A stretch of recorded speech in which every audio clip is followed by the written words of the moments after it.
But if you close your eyes.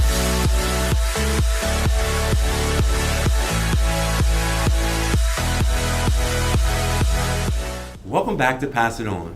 I got an exciting guest here today. My next guest has been working for our school system, preferably at North County High School, for about 15 years now.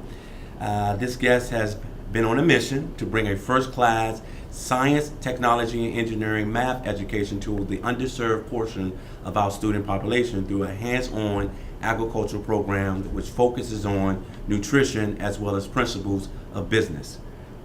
This program is to operate under the business model where our students grow vegetables, as you can see, fish, and other sources that will become branded products sold by our students to local farmers. We welcome Mr. Michael Wisbicki. Welcome, sir. Hello, sir. Okay. Thank you. So today I asked you and two special talented student seniors, Jessica Schneck and Lilia, what's your last name again? Eusefia. Sorry, I didn't want to mess it up. To visit with us to explain the mission that now has been obtained. So let's get started. Mr. Wisbicki, how do students get back to their community and grow the school garden? Basically, the students started the school garden from scratch, and they developed it from basically being about 10 foot by 10 foot to now it's about 20 by 100 feet, and we're growing all types of produce out there. Okay. And they're going to give back to the community by basically, first we're going to serve as a model for the community for urban agriculture. Okay. So really we want other people from the community to come in to take a look at what we're doing and then hopefully take and replicate our practices out in the community to bring nutrition, science education, just basically uplift people in general and empower them to grow quality food. We're also going to give away a lot of this produce to local churches, right, and basically anybody that wants to come by and get some. Okay. Why did you feel the need to develop a school garden? Actually, it was the student's interest. Okay. That really developed the garden. So they said that some students came by and said they wanted to start one for the environmental club, right, and we did. And they kept coming to me and saying, let's go outside, let's extend the garden, and it just went from there. It was basically all based on student interest. Okay, and once again, welcome, ladies. I guess I can ask you these particular questions. Why is it important to implement these types of STEM green projects at our school? It's important because the environment is being destroyed by pollution, deforestation, and just overuse of non-renewable resources. Okay. And in about 50 years, those non-renewable resources are going to be depleted from this earth. Okay. So it's important to implement these projects into our schools just to give students an idea on how the environment is affected and how we can help that environment. Lydia, you want to add on to something on that? Other than that? Yeah, it's just important that the students are really aware of what's going on in the environment and that our future is at stake, and that it's just to really educate them and show them that they have an impact. Okay.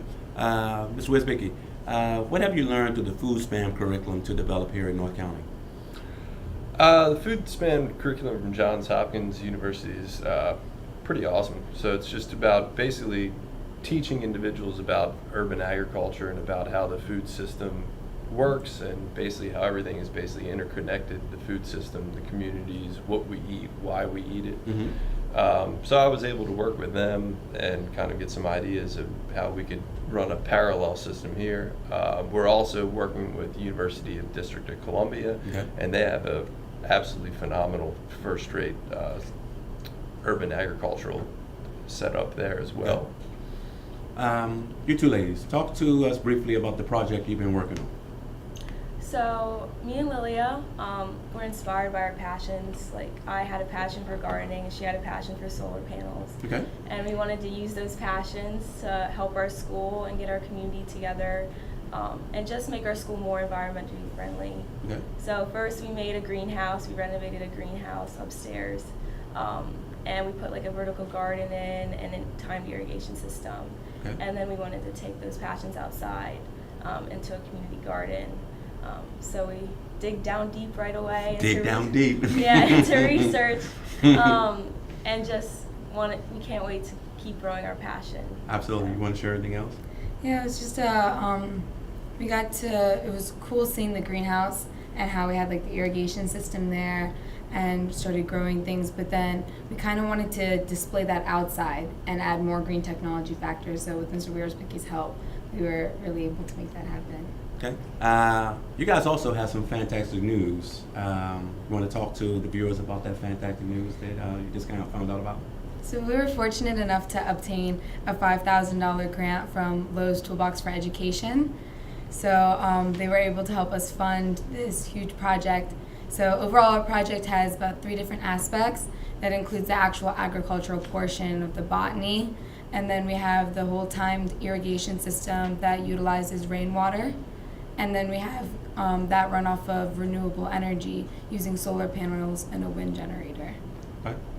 You want to add anything to that?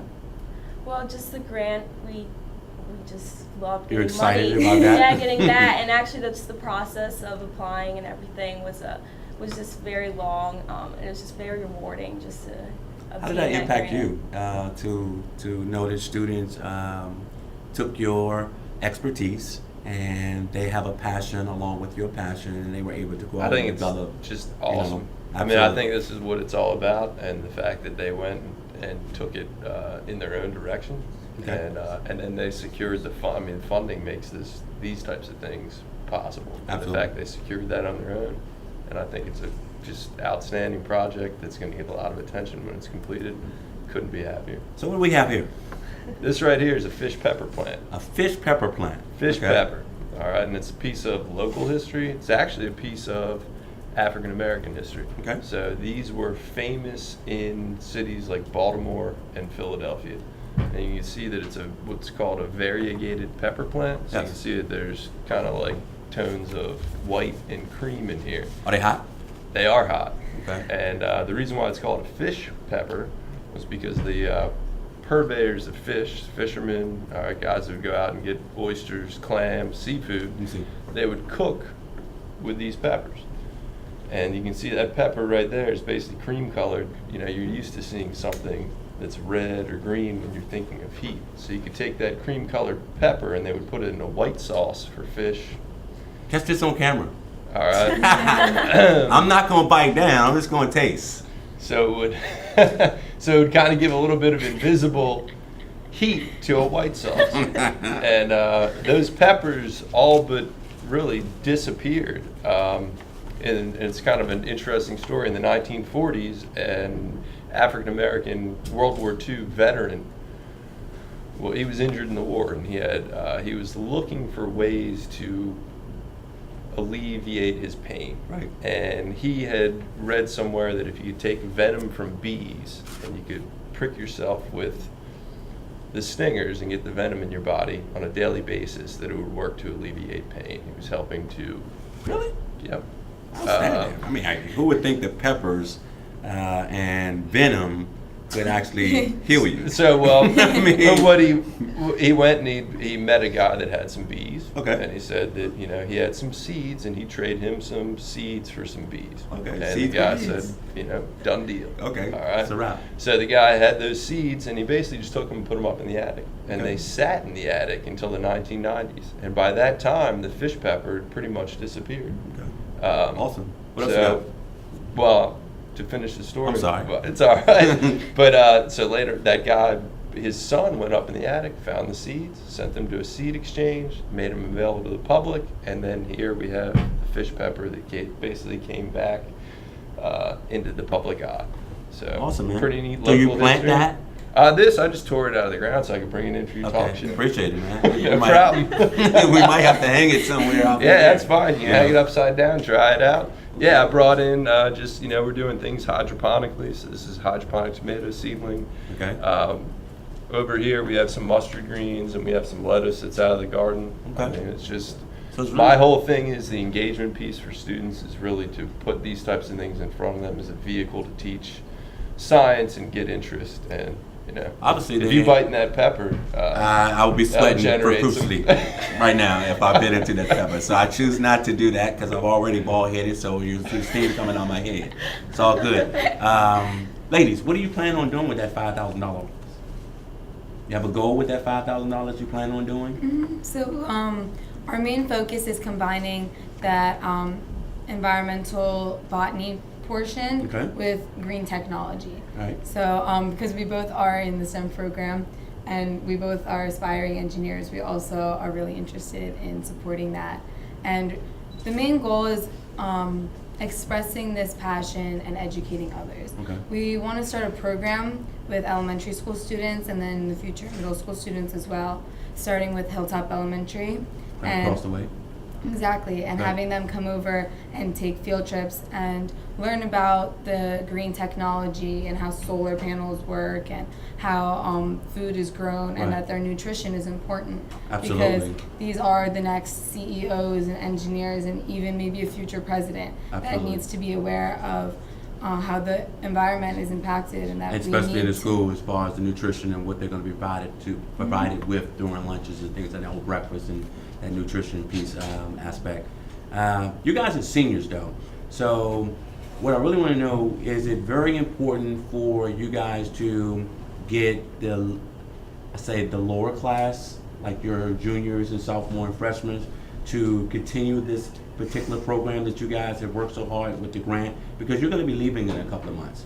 And all the work that you've instituted to get to this particular point, you don't want it to go by the ways. So how and what are you currently doing to get others involved to continue this aspect of it? So one thing that we were really big on and that we still plan on incorporating a lot is not just doing it with the three of us. Right. Getting other students involved and getting them interested as well. So whether it's incorporating the National Honor Society students when helping us build garden beds. Right. Or having the National Art Honor Society help us paint a mural. Just involving other students and then they'll see, oh, maybe I can help with this too on my Absolutely. free time. Absolutely. And then even showing the STEM students in the lower grades that they can do this too and they could even have their senior projects branch off of ours. Okay. Mr. Wisbicki, what's the goal now? Is it continue? Is there anything else that you want to obtain with this? You mentioned earlier about the University of District of Columbia with their outstanding program. Is that something that you want to pretty much do here at the county? Yeah, I'm What's just the goal? looking to, basically focus on developing relationships with the community, developing relationships with other organizations, and just ramping up student interest. One of the things we're going to do is build a number of raised beds outside, Okay. and students, you could have 3 or 4 students that actually have a project to grow something in each bed. So basically it'd be, it'll be free, it won't be renting or anything, Right. but they'd have their own bed where maybe they want to grow peppers or tomatoes, and then they can experiment and do whatever they want Okay. from there. So Good. really, it's just to grow the program. Absolutely. Is that goal different than his goal? Did you guys have a goal, or is it all the same? Okay. Is it anything else that you want to express, share to the viewers about? Let me ask you: are you going to college? Do you have a Yeah. college? Yes. Do you have a college selection that you want to go? I have a variety. I'm kind of just applying and seeing where I see fit and where I get accepted. I don't have anything. Jessica. Yeah, I was going to say in-state, but I want to study computer science, computer engineering, or cybersecurity. What about you? Yeah, I didn't ask you what you would like to study. Would you like to study something environmental, or you want to do computers or whatever? I definitely want to stick with the engineering path. I've been thinking maybe material science or environmental engineering because, like Jessica said, I kind of have a weird obsession with solar panels, and I really like that, and I feel like in the future it's something that really needs to be implemented. Well, I could definitely tell you that the solar panels is definitely energy efficient. And if it's something that you actually are going to be involved into and want to do, there definitely is a need for it.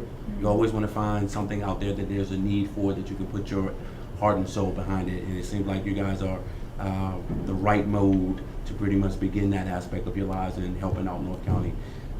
We want to thank you guys for coming on and taking the time to explain to us the gardening and the greenhouse aspect of what you guys have been doing. Congratulations on being the recipient of $5,000 Lowe's Toolkit Award. And we appreciate you coming on and sharing that information. As far as you, sir, is concerned, we'd like to thank you for coming on and Thank you for bringing having me. this props and things of that nature. I will take this pepper once we get off the set and take a bite of it. Not going to do it on the set now. But as you can see, we've had a great show today. and we plan on having many more shows of this magnitude. So once again, we'd like to thank you for checking out Pass It On, and we'll see you on the next episode. Take care.